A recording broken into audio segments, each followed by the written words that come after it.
ಅದನ್ನು ಕೊಡಿಸ್ತೀನಿ ಅನ್ನೋ ಹುಚ್ಚು ಸಾಹಸಕ್ಕೆ ಹೋಗಬಾರ್ದು. ಅದು ಹುಡುಗರು ತಂದೆಯಾದರೂ ಸರಿ, ಆ ಗುರು ಮತ್ತು ಶಿಷ್ಯರಾದರೂ ಸರಿ.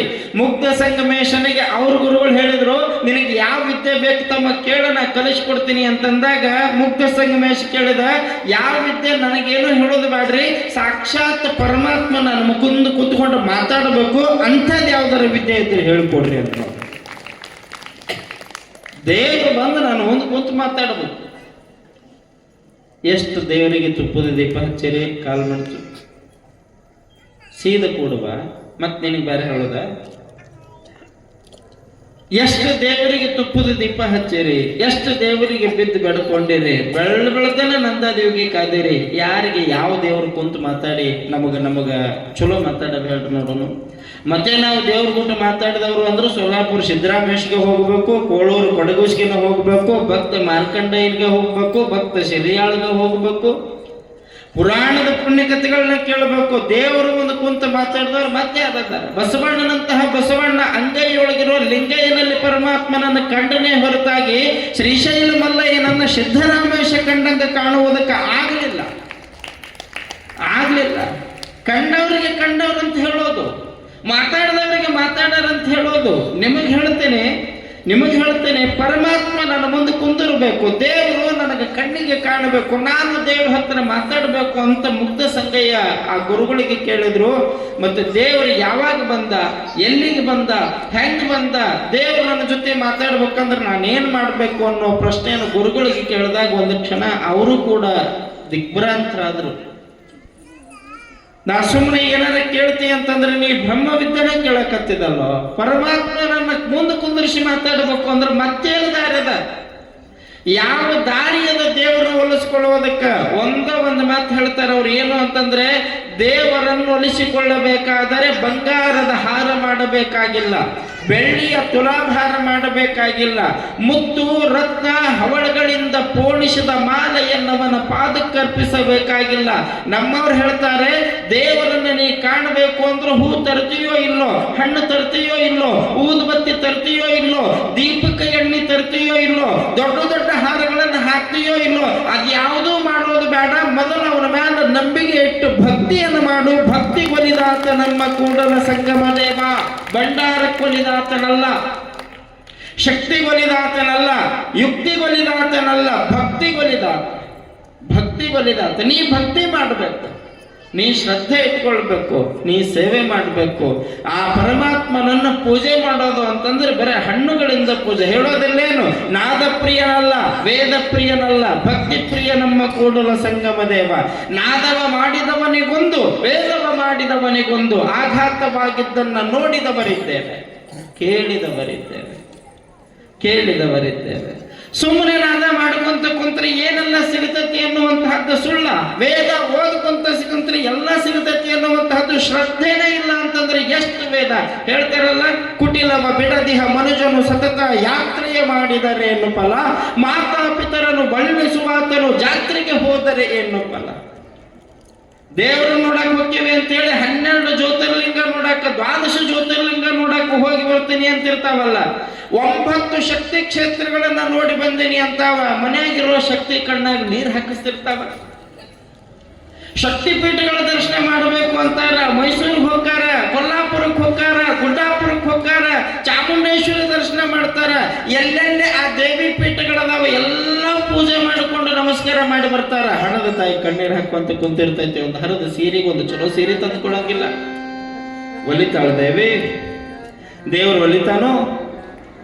ಅದನ್ನೇ ನಮ್ಮವ್ರು ಹೇಳಿದ್ರು, ಎಲ್ಲೆಲ್ಲೋ ಹೋಗೋದಲ್ಲ, ಕಾಶಿಗೆ ಹೋದರೆ ಏನಯ್ಯ, ರಾಮೇಶ್ವರಕ್ಕೆ ಹೋದರೆ ಏನಯ್ಯ, ಎಲ್ಲೋರ ಅಜಂತ ಗಿರಿ ಗೌಹಾರಗಳಿಗೆ ಹೋದರೆ ಏನಯ್ಯ, ಎಲ್ಲಿ ಹೋದರೂ ನಿನಗೆ ಸಿಗಬೇಕಾದ ಶಿವ ನಿನ್ನಂಗದೊಳಗಿರುವಾಗ ಅಂಗೈಯೊಳಗಿನ ಲಿಂಗಯ್ಯನನ್ನ ಬಿಟ್ಟು ಗುಡ್ಡ ಗೌಹಾರ ಗುಡಿ ಬೆಟ್ಟಗಳ ಸುತ್ತಿದರೆ ಸಿಗುವನೇನು ಪರಮಾತ್ಮ.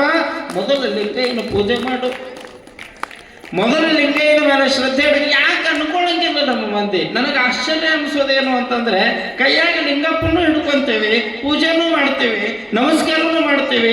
ಇದನ್ನ ಇಟ್ಟ ತಕ್ಷಣ ಸೀದಾ ಮತ್ತೆ ಅವು ಯಾವ್ಯಾವ ಫೋಟೋ ಇರ್ತಾವ ಆ ಫೋಟೋ ಕೈ ಮುಗಿಯೋದು. ಮತ್ತೆ ಈ ದೇವ್ರು ಯಾರು? ಈ ದೇವರೇ ಪರಮಾತ್ಮ ಆಗಿರುವಾಗ ನಾ ಹಂಗಂತ ಕೈ ಮುಗಿಬೇಡ್ರಿ, ಪೂಜೆ ಮಾಡಬೇಡ್ರಿ, ನೀವು ನಡ್ಕೋಬೇಡ್ರಿ ಅಂತ ಹೇಳಕತ್ತಿಲ್ಲ. ಶ್ರದ್ಧೆ ಇರ್ಲಿ. ಭಗವಂತ ದೇವನೊಬ್ಬ ನಾಮ ಹಲವು, ದೇವನೊಬ್ಬ ನಾಮ ಹಲವು, ಕಾಣೋ ಬಗೆ ನಮ್ಮದಾಗಿರ್ಬೇಕು. ಸಂಗಮೇಶನಿಗೆ ದೇವರು ಸಿಗೋ ಮಾರ್ಗವನ್ನು ಹೇಳಕತ್ತಾರ ಗುರುಗಳು. ಒಂದ್ ಕೆಲಸ ಮಾಡು, ಆ ದೇವರು ಹೆಂಗ್ ಸಿಗ್ತಾನಂತ ನಾನು ನಿನಗೆ ಹೇಳ್ತೀನಿ ಅಂತ ಹೇಳಿ ಪರಮಾತ್ಮನ ಪೂಜೆ ಮಾಡುವ ವಿಧಾನ ಹೇಳಕತ್ತಿದ್ರು. ಲಿಂಗಯ್ಯನನ್ನ ಪೂಜೆ ಮಾಡೋ ತತ್ವ ಹೇಳಕತ್ತಿದ್ರು. ಅಪ್ಪಿತಪ್ಪಿ ಭೂಲೋಕದೊಳಗೆ ನೀನು ದೇವರನ್ನು ನೋಡ್ಬೇಕು ಅಂತಂದ್ರೆ ದನ ಕಾಯುವಂತ ಹುಡುಗ ಅಂಬಲಿ ಕೈಯಾಗಿ ಹಿಡ್ಕೊಂಡು ಹೋಗಿ ಗುಡ್ಡದೊಳಗೆ ಬೆಟ್ಟದೊಳಗೆ ನಡ್ಕೊಂತ ಹೋಗಿ ಶ್ರೀಶೈಲದೊಳಗೆ ಮಲ್ಲಯ್ಯನಿಗೆ ಊಟ ಮಾಡಿಸಿ ಸೊಲ್ಲಾಪುರವನ್ನ 2ನೇ ಶ್ರೀಶೈಲ ಭೂ ಕೈಲಾಸ ಮಾಡಿದ್ನಲ್ಲ, ಅಂತಹ ಶ್ರೀಶೈಲಕ್ಕೆ ಹೋದ್ರೆ ನಿನಗೆ ದೇವರು ಸಿಗುತ್ತಾನಂತಂದ್ರು. ನೋಡ್ರಿ, ಶ್ರೀಶೈಲಕ್ಕೆ ಬಹಳ ಜನ ಪಾದಯಾತ್ರೆ ಹೋಗ್ತಾರ, ಕಂಬಿ ತಗೊಂಡು ಹೋಗ್ತಾರ, ಭಜನೆ ಮಾಡ್ಕೊಂತ ಹೋಗ್ತಾರ, ಇಲ್ಲಿಂದ ನಡ್ಕೊಂತ ಹೋಗ್ತಾರ. ನನಗೆ ಬಹಳ ಆಶ್ಚರ್ಯ ಅನ್ಸೋದು, ನನ್ನ ಹತ್ರ ಒಬ್ಬ ಬಂದ, ಅಪ್ಪೋರೆ ಅಂತ ಹೇಳ್ರಿ, ನಾನು ಸುಮಾರು ಒಂದು 30 ವರ್ಷ ಶ್ರೀಶೈಲ ಪಾದಯಾತ್ರೆ ಮಾಡೇನ್ರಿ ಅಂದ. 30 ವರ್ಷ ಶ್ರೀಶೈಲ ಪಾದಯಾತ್ರೆ ಮಾಡೀನಿ ಅಂದಾಗ ನನಗೆ ಖುಷಿ ಆಯ್ತು. ಭಾಳ ಚಲೋರಪ್ಪ, 30 ವರ್ಷ ಇಲ್ಲಿಂದ ನಡ್ಕೊಂತ ಹೋಗಿರಲ್ಲ, ನೀವು ಪುಣ್ಯಾತ್ಮರು. ಒಂದು ಸರಿ ಶ್ರೀಶೈಲಕ್ಕೆ ಹೋಗಿ ಬಂದ್ರನ ಒಂದು ಜನ್ಮ ಉದ್ಧಾರ ಆಯ್ತು ಅಂತಾರೆ ಮಂದಿ. ನೀ 30 ವರ್ಷ ಹೋಗಿದಿ ಅಂದ್ರೆ ನಿನ್ನಂತ ಪುಣ್ಯವಂತ ಇಲ್ಲ ಅಂತ ಅಂದೆ. ಅವಾಗ ಅವ ಹೇಳ್ದ, 30 ವರ್ಷ ಹೋಗಿನ್ರಿ, ಕರೆ ಮಲ್ಲಯ್ಯ ನನ್ನ ಕಣ್ಣು ತೆಗಿಲಿಲ್ಲ ಅಂದವ. ಒಂದು ಸರಿ ಹೋಗಿ ಬಂದ್ರನ್ನ ಜನ್ಮ ಸಾರ್ಥಕ ಅನ್ನೋರ ಮಧ್ಯೆ 30 ವರ್ಷ ಹೋಗ್ಯಾನಂತೀವ, ಮಲ್ಲಯ್ಯ ಕಣ್ಣು ತೆಗಿಲಿಲ್ಲ ಅಂತ ಅವನು. ನಾನಂದೆ, ನಿನಗಷ್ಟೇ ಕಣ್ಣು ತೆಗಿಲಿಲ್ಲೋ ಏನ್ ನಿನ್ಗುಟ್ಟು ಬಂದವ್ರಿಗೆ ಯಾರಿಗೂ ತೆಗೆದಿಲ್ಲೋ ಅಂದವ. ನಿನ್ಗುಟ್ಟು ಬಂದವ್ರಿಗೆ ಯಾರಿಗೂ ತೆಗೆದಿಲ್ಲೋ? ಇಲ್ರಿ, ನಮ್ಮೂರಾಗ ನಾನು ಒಬ್ಬವನು ಕರ್ಕೊಂಡು ಹೋಗಿದ್ರೆ ಅವಂದು ಗುಡಿಸ್ಲಿತ್ತು ನೋಡ್ರವ ಹೇಳೋ ಮಾತ. ಅವಂದು ಗುಡಿಸ್ಲಿತ್ತು, ಅವ್ರನ್ನ ಶ್ರೀಶೈಲಕ್ಕೆ ನಾ ಕರ್ಕೊಂಡು ಹೋದೆ. 1 ವರ್ಷ ಹೋಗಿ ಬಂದರೆ ಅವ 3 ಅಂತಸ್ತಿನ ಮನೆ ಕಟ್ಟಿದ. 3 ಅಂತಸ್ತಿನ ಮನೆ ಕಟ್ಟಿದ. ನಮ್ಮೂರಾಗ ಒಬ್ಬವ ಕಟ್ಟಿಗೆ ಕಡಿದು ಕಟ್ಟಿಗೆ ಮಾರಿ ಜೀವನ ಮಾಡುತ್ತಿದ್ದಾರೆ. ಅವನು ನೋಡಿ 2ನೇ ವರ್ಷ ನನ್ನ ಊಟಕ್ಕೆ ಬಂದ್ರಿ. ಅವನು ಕರ್ಕೊಂಡು ಹೋಗಿ ಬಂದೆ, ಅವನ ಮಗಗ ಗೌರ್ಮೆಂಟ್ ನೌಕರಿ ಸಿಕ್ತು. ನೋಡು, ಚಂದ ಕೇಳ್ರೆ, ನಡೆದದ್ದು ಹೇಳಕತ್ತೇನ. ಒಮ್ಮೆ ಹೋಗಿ ಬಂದವ ಗುಡಿಸ್ಲಿದ್ದ, ಅವ ಮನೆ ಕಟ್ಟಿದಂತ 3 ಅಂತಸ್ತಿಂದು. 2ನೇ ವರ್ಷಕ್ಕೆ ಕಟ್ಟಿಗೆ ಮಾರವ ಬಂದ, ಅವನ ಮಗ ಗೌರ್ಮೆಂಟ್ ನೌಕರಿ ಸಿಕ್ತಂತ. 3ನೇ ವರ್ಷಕ್ಕೆ ಆ ಊರಾಗ ಒಬ್ಬ ದೊಡ್ಡ ಸಾವುಕಾರ ಇದ್ದ, ಒಟ್ಟ ಮಕ್ಕಳಾಗಿದ್ದಿಲ್ಲ. ಆ ಹೆಣ್ಮಗಳನ್ನ ನಡ್ಕೊಂತ ಬಂದ್ಲು. ಆಕೆಗೆ ವರ್ಷ ತುಂಬ ಹೊತ್ತಿಗೆ 2 ಮಕ್ಕಳಾದವು. ಆಕೆ ಮಲ್ಲಯ್ಯ ಮಲ್ಲಿಕಾರ್ಜುನ್ ಅಂತ ಇಬ್ಬರಿಗೂ ಹೆಸರಿಟ್ಟಾಳ. ಒಟ್ಟ ನೋಡ್ರಿ ಸರ, ನನಗುಟ್ಟು ಯಾರ್ಯಾರು ಬಂದಾರಲ್ರಿ ಅವ್ರೆಲ್ಲರಿಗೂ ಚಲೋ ಆಗೈತ್ರಿ. ಮಲ್ಲಯ್ಯ ನನಗ ಕಣ್ಣು ತೆಗಿಲಿಲ್ಲ. ಮಲ್ಲಯ್ಯ ನನಗ ಕಣ್ಣು ತೆಗಿಲಿಲ್ಲ. ಏನಿರ್ಬೋದು ಇಲ್ಲಿ ವ್ಯತ್ಯಾಸ? ಎಲ್ಲರಿಗೂ ಚಲೋ ಆಗೈತಿ, ಇವಾಗ ಚಲೋ ಆಗಿಲ್ಲ ಅಂದ್ರೆ ಏನಾಗಿರ್ಬೋದು? ನಾನು ಸುಮ್ಮನೆ ಆಲೋಚನೆ ಮಾಡೋದು, ಹೌದು ಮತ್ತೆ ಎಲ್ಲರಿಗೂ ಚಲೋ ಮಾಡ್ಯಾನ ಮಲ್ಲಯ್ಯ, ನಿನಗೆ ಕಣ್ಣು ತೆಗಿಲಿಲ್ಲ ಅಂತ ನಾನಂದೆ. ಏನಿಲ್ರಿ ಜರ, ನನಗೂ ಗೊತ್ತಿಲ್ಲ. ನೀ ಹೆಂಗ್ ಹೋಗಿ ಹೇಳ ಶ್ರೀಶೈಲಕ್ಕನ್ಯ, ಹೆಂಗ್ ಹೋಗಿ ಹೇಳ? ಹೋಗಾರ ಊಟಾಗ ಹೋಗ್ತೀನ್ರಿ, ಹೋಗಾರ ಊಟಾಗ ಹೋಗ್ತೀವಿ. ಮಂದಿ ನೀನ ಕರ್ಕೊಂಡು ಹೋಕೆ, ಮನೆ ಅದ್ದಾಡಿ ಕೇಳಿ ಕರ್ಕೊಂಡು ಹೋಗ್ತೀನ್ರಿ ಜರ. ಏನೇನು ಹೇಳ್ತಿದೆ ಅಂದಾಗ ಅವ್ರ ಮನೆಗೆ ಹೋಗೋದು, ಕುಂದ್ರೋದು. ಈಗ ಅವ್ರನ್ನ ಕರ್ಕೊಂಡು ಹೋಗಿದ್ದೆ, ಅವ್ರಿಗೆ ಮಕ್ಕಳಾದವು. ಅವ್ರನ್ನ ಕರ್ಕೊಂಡು ಹೋಗಿದ್ದೆ, ಅವ್ರಿಗೆ ಮನೆ ಆಯ್ತು. ಅವ್ರನ್ನ ಕರ್ಕೊಂಡು ಹೋಗಿದ್ದೆ, ಅವರಿಗೆ ಸಾಕಷ್ಟು ಸಂಪತ್ತು ಸಿಕ್ತು. ಅವ್ರನ್ನ ಕರ್ಕೊಂಡು ಹೋಗಿದ್ದೆ, ಅವ್ರಿಗೆ ನೌಕರಿ ಸಿಕ್ತು. ನಾ ಕರ್ಕೊಂಡು ಹೋಗ್ಲಿಲ್ಲ ಅಂದ್ರೆ ಅವ್ರಿಗೆ ಏನೂ ಹಾಕಿದ್ದಿಲ್ಲ. ನೀವರ ಬರ್ರಿ, ಅಟ್ಲೀಸ್ಟ್ ನಿಮ್ಮ ಮನೆ ಹೆಸರಲ್ಲಿ ಒಂದಿಷ್ಟು ರೊಕ್ಕ ಕೊಡ್ರಿ ಅಂತ ಮನೆ ರೊಕ್ಕ ಇಸ್ಕೊಂಡು ಹೋಗ್ತೀನಂದವ. ಮನೆ ಅದ್ದಾಡಿ ರೊಕ್ಕ ಇಸ್ಕೊಂಡು ಹೋಗ್ತೇನ್ರಿ. ಮತ್ತೆ ಆ ರೊಕ್ಕ ಏನ್ ಮಾಡ್ತಿದೆ? ದಾರ್ಯಾಗ ಹೋಗೋ ಬರೋ ಮುಂದೆ ತಿನ್ನಕ್ ಬೇಕಲ್ರಿ ಅಂದವ. ಕಡೆಗೆ ಆ ರೊಕ್ಕ ಹೋಗಿ ಮಲ್ಲಯ್ಯ ಮುಟ್ಟಿಸ್ತಾನೋ ಅದು ಇಲ್ಲ.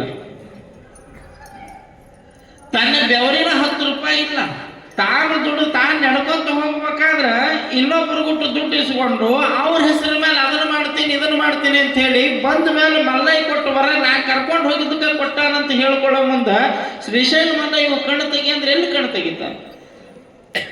ಏನು ಕಣ್ಣು ತೆಗಿತಾನೆ?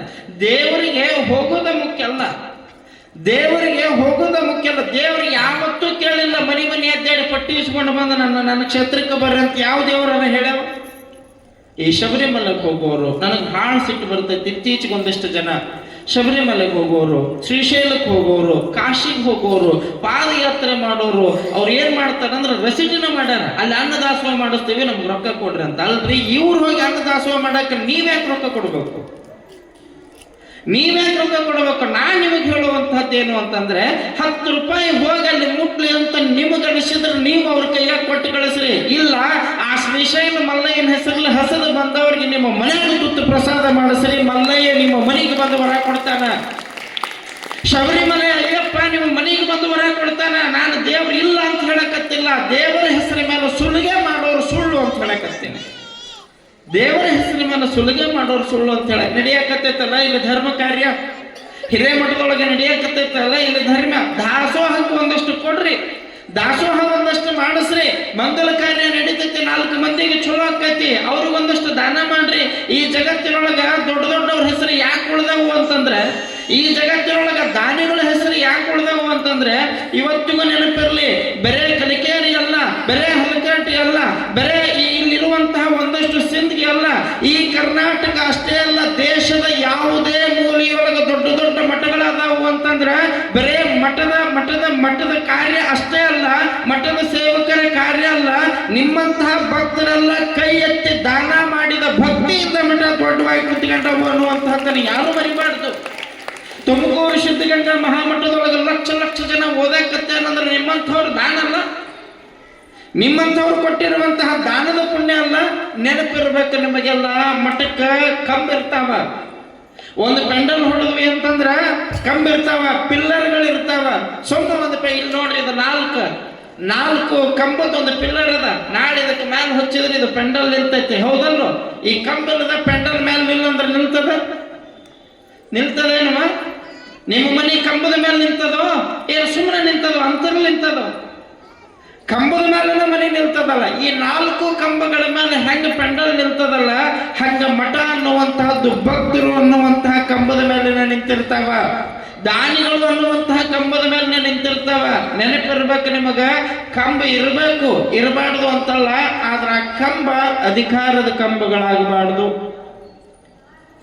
ಮನೆಯಾಗಲಿ, ಮಠ ಆಗಲಿ, ದಾಸೋಹ ಮಂಟಪಗಳಾಗಲಿ, ಧರ್ಮಛತ್ರದ ಕಾರ್ಯಗಳಾಗಲಿ ಕಂಬದ ಮೇಲೆ ಇರಬೇಕು. ಖರೆ ಅಧಿಕಾರದ ಕಂಬಗಳ ಮೇಲೆ ನಿಲ್ಲಬಾರ್ದು, ಆಧಾರದ ಕಂಬದ ಮೇಲೆ ನಿಲ್ಲಬೇಕು. ಮಠಕ್ಕೆ ಆಧಾರದ ಕಂಬಗಳಾಗಬೇಕು. ಇವತ್ತಿಗೂ ಕೂಡ ಬಹಳ ದೊಡ್ಡ ದೊಡ್ಡ ಮಠಗಳಲ್ಲಿ ದಾಸೋಹ, ಇಲ್ಲಿ ಪ್ರತಿನಿತ್ಯ ನಡೆಯುವಂತಹ ದಾಸೋಹ ಇವತ್ತು ನನಗೆ ಬಹಳ ಖುಷಿ ಆಯ್ತು. ಏನ್ ಖುಷಿ ಆಯ್ತು ಅಂದ್ರೆ, ಪೂಜಾ ಅಜೋರ್ ಬಂದ ತಕ್ಷಣ, ಮುನೀಂದ್ರ ಶಿವಾಚಾರ್ಯರು ಬಂದ ತಕ್ಷಣ ಒಂದಷ್ಟು ಜನ ಮಾತಾಡ್ಸಕ್ ಬಂದು ಒಬ್ರೊಂದು ಸುದ್ದಿ ಹೇಳಿದ್ರು, ಬುದ್ಧಿ ದಾಸೋಹ ಮಾಡಿಸೋರು ಹೆಚ್ಚದಾರ್ರಿ, ದಿನ ಕಡಿಮೆ ಆಗ್ಯಾವ್ರಿ ಅಂತ. ಪಾಳೆ ಸಿಗೋಲ್ದಾಗೈತ್ರಿ ಅಂದ್ರೆ ನಾನ್ ನಿಮಗೆ ಹೇಳೋದು, ದಾಸೋಹ ಮಾಡಿಸೋ ಭಾವ ಹೆಚ್ಚಾಗೈತಿ ಅಂತಂದ್ರೆ ಒಳಗಿರುವಂತಹ ಮರುಳಾರಾಧ್ಯ ಶಿವಾಚಾರ್ಯರ ಜಾಗೃತ ಶಕ್ತಿ ಹೆಚ್ಚಾಗೈತಿ. ಪ್ರತಿಯೊಬ್ಬರಿಗೂ ಅವರ ಹೃದಯದೊಳಗ ತನ್ನ ಅಸ್ತಿತ್ವವನ್ನ ಸಂಪೂರ್ಣ ಸ್ಥಾಪನೆ ಮಾಡಕತ್ತೈತಿ. ಅಲ್ಲಿ ಶ್ರೀಶೈಲದೊಳಗೆ ಹೋಗಿ ನಾವು ದೇವರನ್ನ ನೋಡಬಹುದು, ದೇವರನ್ನ ಮಾತಾಡಿಸಬಹುದು ಅಂತ ಕೇಳಿದಾಗ